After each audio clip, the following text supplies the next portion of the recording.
Hello दोस्तों। आप सब कैसे हो? आशा करती हूँ आप सब लोग बहुत अच्छे होंगे। मैं एक दुल्हन उतारते समय का गीत सुनाने जा रही हूँ। जैसे लगे कमेंट करके ज़रूर बताना।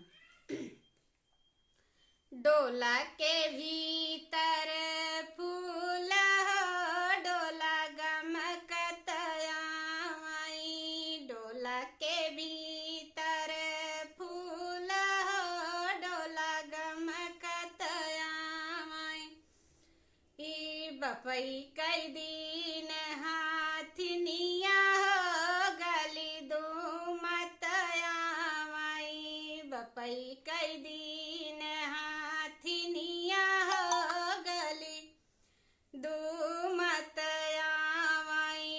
डोला के भीतर फूल हो, डोला गमकत आई। डोला के भीतर फूल हो, डोला गमकत आई।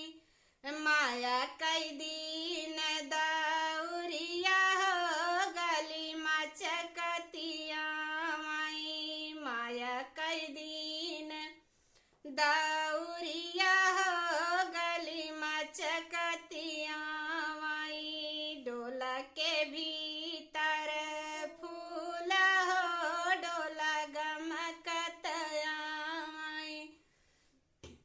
भैया कई दिन घोड़ौना हो, गली ठीनत आई। भैया कई दिन घोड़वा हो, गली ठीनत आई। डोला के भीतर फूल हो, डोला गमकत आई। डोला के भीतर फूल हो, डोला गमकत आई। भौजी कई दिन पिछौरी हो, गली चमकतिया आई।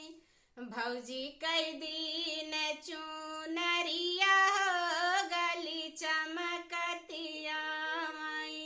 डोला के